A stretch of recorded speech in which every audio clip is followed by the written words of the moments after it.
From our very first steps, the world began grading the way we moved. A smile earned a cheer. A stumble earned concern. Without realizing it, we started collecting moments of approval, like tiny proofs that we belonged here. Welcome to Book with Joys. This part is how culture trains us to overperform. We'll travel back to the quiet beginnings, to see how something as innocent as wanting to be loved became the root of our lifelong exhaustion. Where it begins. No one teaches a baby to earn affection. Love is supposed to be air, invisible, constant, unquestioned. But watch what happens next. A child draws a picture. The parent smiles. And that smile becomes a currency. The child learns, if I do well, I get love. By school age, the message is everywhere. Gold stars, report cards, comparison charts. You learn that doing well keeps you safe. And failure equals disconnection. The nervous system writes this down as law. And from then on, safety and performance become the same word. The language of approval. Approval feels like sunlight. It warms you fast and fades just as quickly. Soon you're chasing it again. When you were small, it might have been a teacher's praise or your parents' pride. Later it becomes likes, promotions, recognition. The problem isn't wanting approval. The problem is forgetting who you are without it. Because if every smile depends on what you produce, you stop believing in unconditional love. You start believing you have to earn your place on earth. Perfection as protection. Perfectionism often begins as armor. You try to anticipate every need, every possibility of rejection. If you do everything right, no one will leave. It's not vanity. It's fear dressed as discipline. Maybe you became the straight-A student, the good daughter, the reliable friend, the one who never complains. And it worked, for a while. People loved your strength, your calm, your competence. But underneath, your shoulders ached from carrying it all. Because perfection doesn't create safety. It only delays rejection. And you begin to mistake exhaustion for worth. The cultural machine. Then culture steps in and rewards your overperformance. Grades turn into productivity charts. Praise turns into salary. Suddenly, worth has a market value. The harder you push, the more applause you receive. And the quieter your inner voice becomes. Our world doesn't celebrate rest. It commodifies it. Even self-care becomes a performance. A perfectly arranged flat lay of candles and quotes. We have forgotten that rest was never meant to be earned. It was meant to be lived. The inheritance. If this feels familiar, know that you inherited these rules. Our parents, too, were told that doing well was the only way to stay safe. Their worth was measured in productivity and obedience. They handed us those lessons not out of malice, but out of fear of scarcity. Fear that without proof, we'd disappear. You are not broken for following those rules. You are human for surviving them. The moment of realization. There comes a moment when achievement turns hollow. You accomplish something big, and feel nothing but relief. Not joy. Just the absence of anxiety until the next goal appears. That's the moment the system cracks. You start asking quieter questions. If I stopped achieving, would I still be loved? If I stopped pleasing, who would stay? At first, those questions terrify you. Then they free you. Because every system begins to lose power the second you see it for what it is. Unlearning the curriculum. Unlearning doesn't mean quitting everything.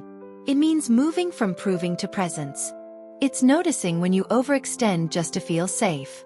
It's catching yourself before you apologize for existing. Start small. Rest before you've earned it. Say, I don't know without shame.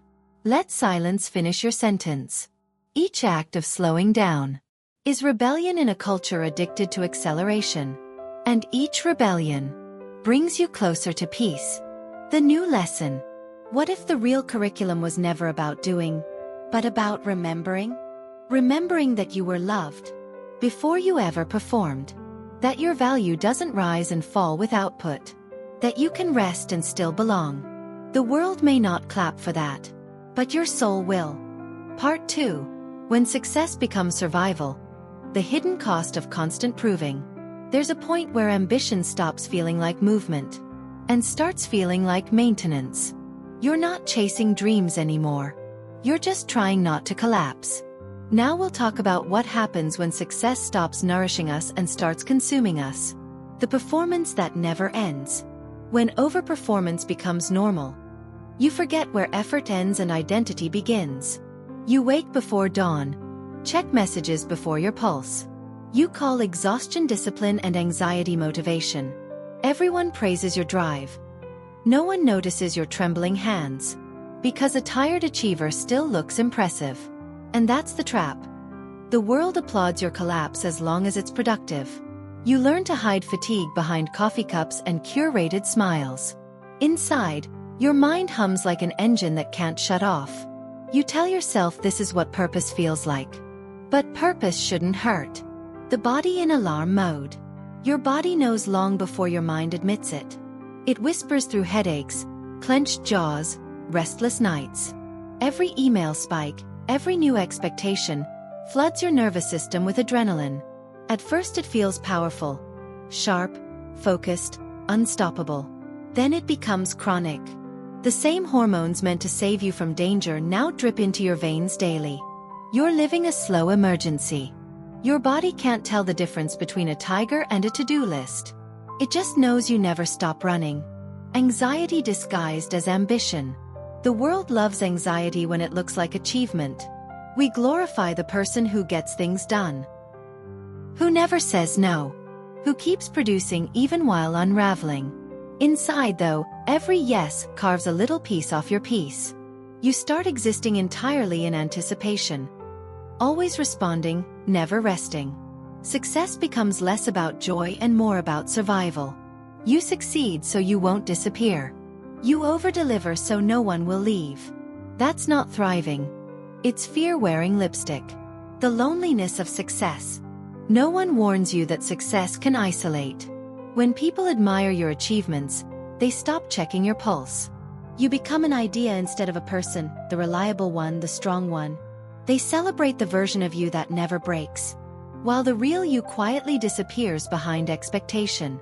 And because you're the helper, the achiever, the one who has it all together, you don't know how to ask for help. So you work harder, because that's the only language you know. The crash. Eventually the body keeps the promise it's been whispering. It stops. Maybe through illness, maybe burnout, maybe a quiet morning when you simply can't move. The tears come not from sadness but from surrender. It's terrifying and holy at the same time. The realization that you can't keep living on adrenaline and applause. This is where success meets its edge. And this is where healing begins. Because collapse isn't failure. It's the nervous system reclaiming its right to peace. Learning to pause.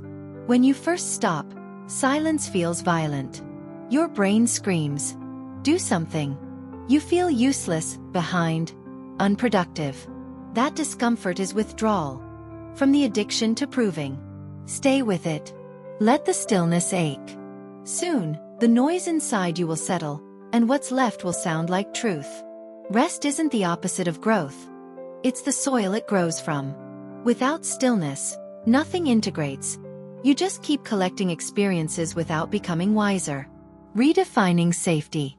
For years you equated safety with success. As long as you performed, you were safe from rejection, failure, shame.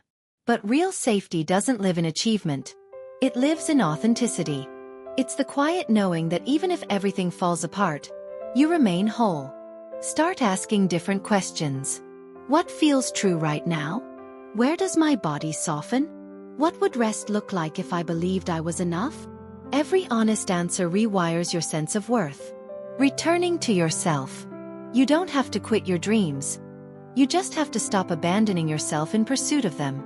Create from fullness, not fear. Work from peace, not panic. Measure success not by applause, but by alignment. And when you catch yourself hustling for worth again, smile. You're not failing. You're remembering. You're coming home. Take a breath. Notice the rise of your chest, the gravity beneath your feet. You are safe here. You are allowed to rest. You are allowed to succeed gently. There is nothing left to prove. There never was. Part 3. Redefining Enoughness. How to rest, breathe, and begin again. There's a peace that waits for you. On the other side of proving. It's quiet. But it's strong. It's not the peace you find when everything is finished. It's the peace that arrives. The moment you decide. You've already done enough. We're remembering how to rest, breathe, and begin again. Not from lack, but from love. The myth of more. The culture we live in thrives on one idea. That more is the answer. More success. More hustle. More self-improvement. More proof. But more is a hunger that never ends. It keeps you reaching, climbing, collecting, while quietly stealing your joy. You tell yourself peace will come after the next milestone. But milestones move like mirages. Each time you get closer, the horizon shifts. And one day, you realize you've built a life that's always almost enough. Almost peaceful. Almost fulfilled. Almost here. Real freedom begins when you stop asking, what else can I do? And start asking, what do I actually need to feel alive? The pause. Before redefining enoughness, you have to meet stillness again. Stillness is uncomfortable at first, because it feels like absence. Absence of activity. Absence of proof. But that emptiness you feel? It's not lack. It's space. Space for breath. Space for clarity. Space for you to come home to yourself. When you pause long enough, you start to hear the difference between the noise of should and the voice of truth. And that voice rarely shouts. It whispers. You're tired. You miss yourself. You can stop now. The art of doing less. Doing less isn't laziness. It's leadership, the kind that begins with the self. When you choose fewer tasks but deeper presence, life expands again. Think of a garden. You don't water every plant every day. You tend what's ready, and trust time for the rest. The same is true for you. Not everything blooms at once. Not everything needs you right now. You are allowed to let seasons exist. You are allowed to let something wait. Doing less doesn't mean giving up. It means finally giving in to life's natural rhythm. The boundary as a blessing. Boundaries are not walls. They're invitations for peace to enter. When you say no, you're not rejecting others. You're protecting the parts of you that keep you whole. You were taught that saying no was selfish. But here's the truth. Every no to what drains you is a yes to what sustains you. Set boundaries not from bitterness, but from balance. You don't need to explain them. You just need to honor them. The world will adjust to your peace once you stop apologizing for it. Learning to rest without guilt. Rest feels rebellious because we were trained to earn it. We only allowed ourselves to stop after accomplishment, not before collapse. But rest isn't a prize. It's a basic human rhythm, like breath, like heartbeat. When you rest, you're not falling behind. You're falling back into alignment. Real rest isn't scrolling or numbing out. It's allowing silence to restore your nervous system. It's doing something because it nourishes you, not because it distracts you. Sometimes rest looks like sleep. Sometimes it looks like sunlight on your skin. Sometimes it's just sitting with yourself and saying, I'm safe here. From performance to presence. You've spent years performing peace, smiling while tired, pretending while breaking. But presence asks for nothing except your honesty. Presence says, you can sit with the mess. You can breathe through uncertainty. You can show up real instead of right. When you start choosing presence over perfection, life starts to taste again. Conversations deepen. Laughter lingers. Ordinary moments become holy. Presence is what love feels like when it stops auditioning. Redefining success. What if success isn't something to chase, but something to feel? Success could be waking up calm, creating without pressure, loving without fear, living without pretending. Maybe success is not reaching the top of something, but sinking fully into now. You can still dream, build, create, but let it come from overflow, not emptiness. Let your doing flow from being. You were taught to prove you're enough by doing more. You'll remember you're enough by doing what matters. Building a culture of enoughness. Imagine a world where people rest without guilt, create without comparison, and love without condition. It starts with small acts of rebellion. Leaving a message unanswered until you have capacity. Choosing presence over productivity. Letting yourself laugh when there's nothing to fix. Enoughness spreads quietly. One person slows down. Another feels permission to breathe.